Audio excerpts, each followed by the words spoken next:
Stockholm, the capital of Sweden, has a little over 1 million inhabitants and is located on the coast of the Baltic Sea, connecting both the brackish Baltic Sea and the freshwater Lake Mälaren and resting on 14 islands. Stockholm has always been a harbor city of trade and connection. I love it. Hamburg is the second biggest city of Germany with a population of 1.8 million inhabitants. It is located next to the river called Elbe. The Elbe merges with the North Sea. In the river mouth there is brackish water, but the rest is sweet water. In the Alster, that is another river going through Hamburg, is sweet water as well. Barcelona is located in the northeast of Spain.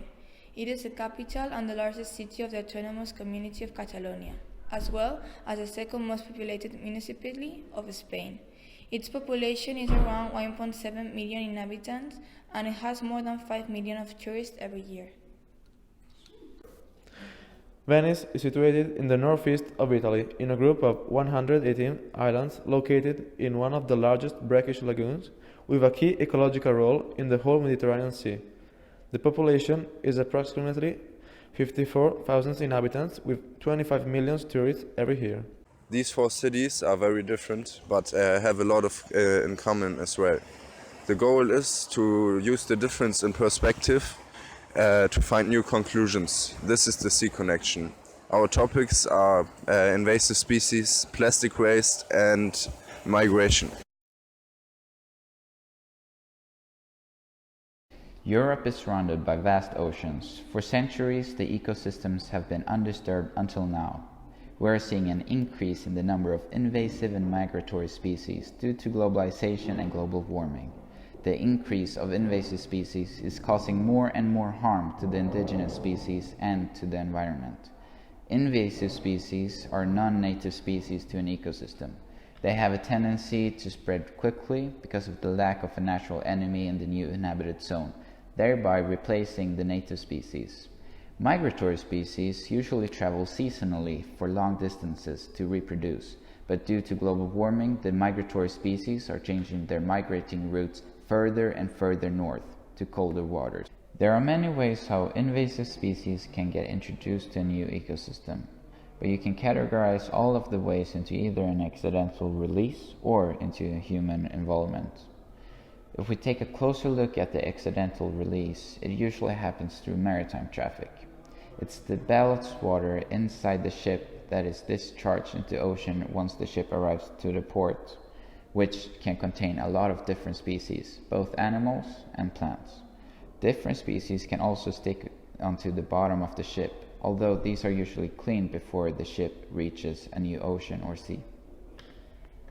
The most important factor why the species can even survive in the new area is climate change, which in the last few decades has changed the ecosystems around the world rapidly. Because of climate change, the temperature and acidity in the water is changing, especially in brackish water, as we can see in both Stockholm and Venice. The native species are very easily affected by even a small change in the water. Taking a closer look at the category of human involvement, this can also be accidental or intentional because of the lack of knowledge. Usually it's people keeping pets, for example the red-eared slider, a turtle, which with time grows a lot and eventually is too big to keep at home. When this happens, the owners usually release the turtles into a nearby park or river because they think it's the best for the turtle. This happened to the red-eared slider, which originally comes from North America and now lives in, for example, Hamburg. There are also people who have released exotic fish into the sea to try and fish them again.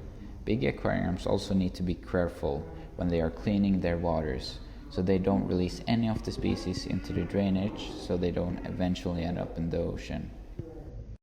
There are some regulations and laws to prevent and stop the spreading of invasive species. In 2015, the EU has banned trade, possession, transport and introduction of invasive species and has listed 49 species which are not allowed to be handled. Member states need to carry out the following measures with regard to species on the list. Number 1, prevention. Number 2, early detection and rapid eradication of new invasions. And number 3, management of invasions that are already widely spread. The approach introduced will only have a limited impact unless European citizens become more sensitive about the issue and adopt a more responsible behavior. There were some proposals like filtering the water of the ballast water in, for example, Hamburg, but this proposal was declined. On Monday, we went to an animal rescue center called Crumb. They are an organization which are taking care of injured animals near to Barcelona's coast.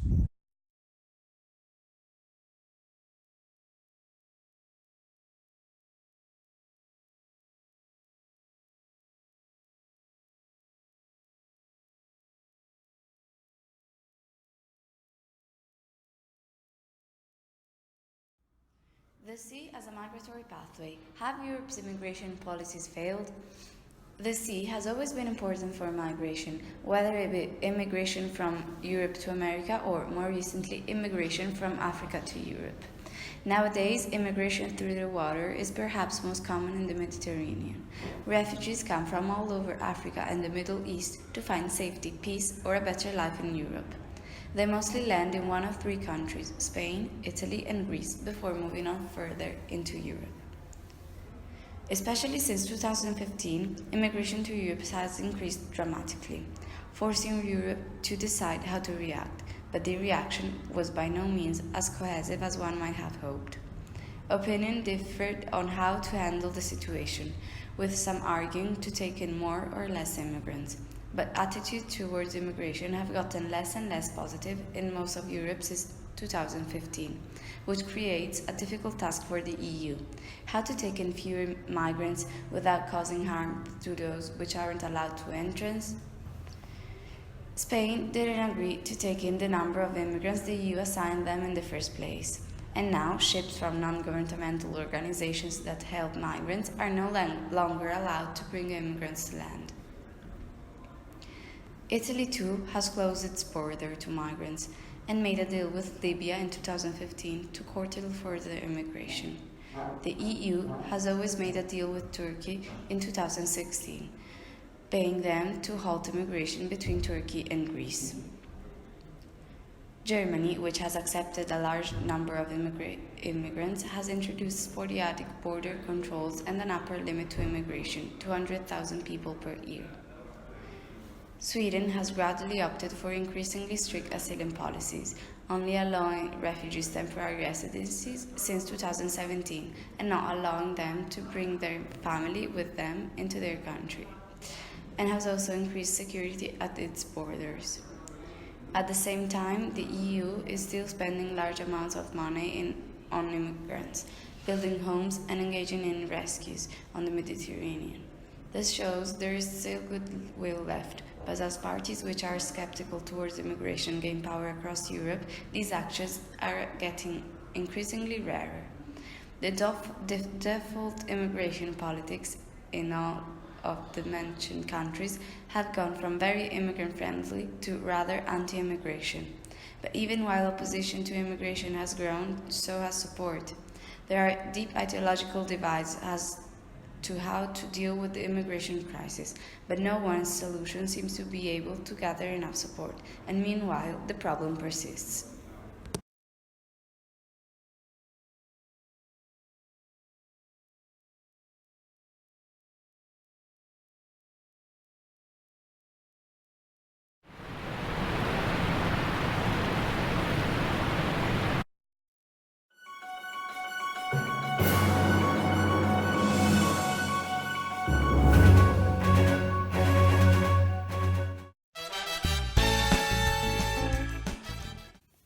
Where are you from? I'm from Philippines.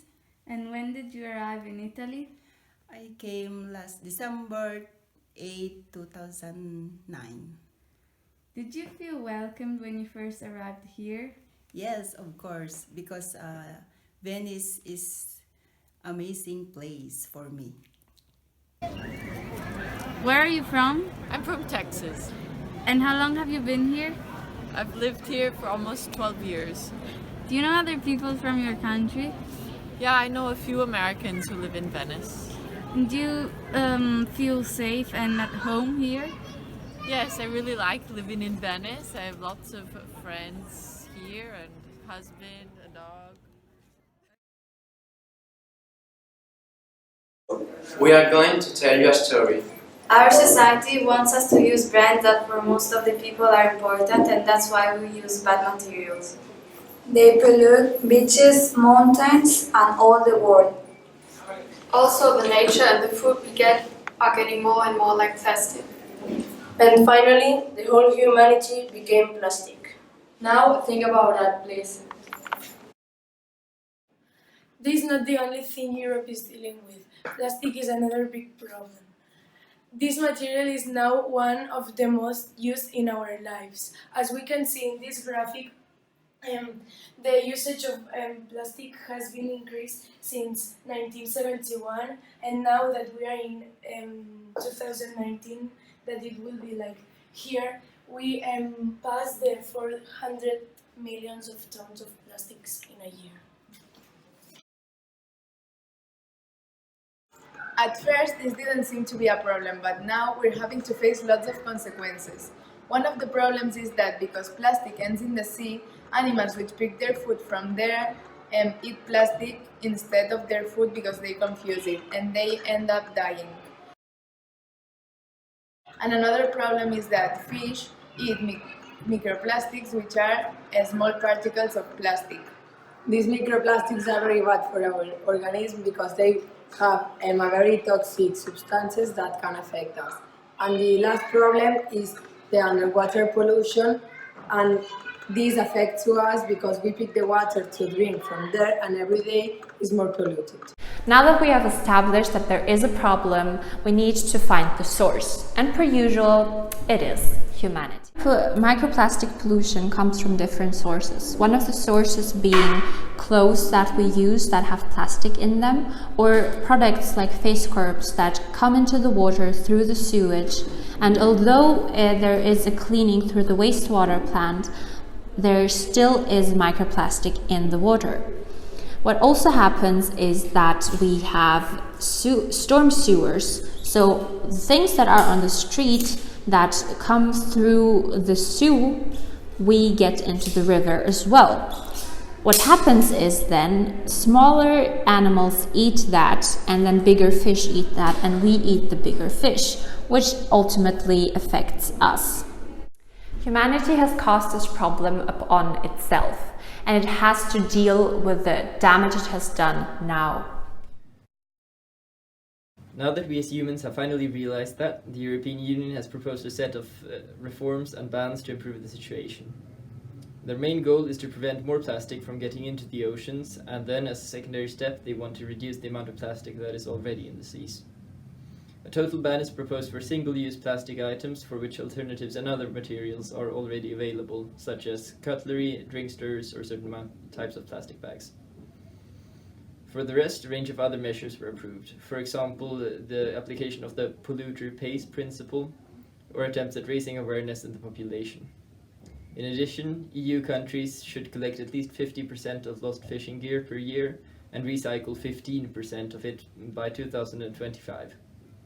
Well, the producers would need to cover the costs of waste management from port reception facilities. Furthermore, the European Union has backed a strategy which calls for all plastic packaging waste to be recyclable by 2030. To achieve that, a better design for recyclability and a stimulation of the market for recycled plastics will be needed. The European Union has also called on the European Commission to take action against microplastics.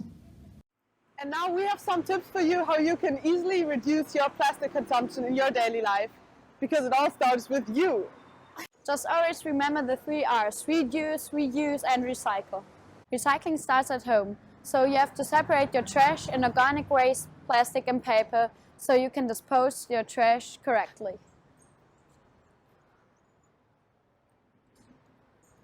So reusing basically just means that you use your plastic as often as possible. So for example, if you go shopping with a bag, you can use that bag more than once. But the biggest part for waste-free living is the reducing part, so that you just try to avoid plastic. And for that, we have a few examples here. First of all, stop wrapping everything in single-use plastic. Just take your own reusable lunchbox with you. The next thing is as easy as the first one. Just take your own reusable water bottle with you instead of buying new ones every time.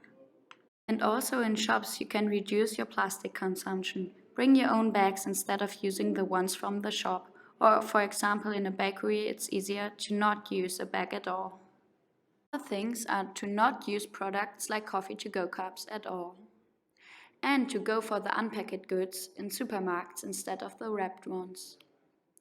And even for toothbrushes, there are alternatives like the degradable bamboo ones. Of course, this problem won't change overnight, and we need stronger measures to fight against the plastic crisis. But if we, the society, doesn't change its behavior, nothing is going to change at all. So you, as a single person, need to start reusing, reducing, and recycling.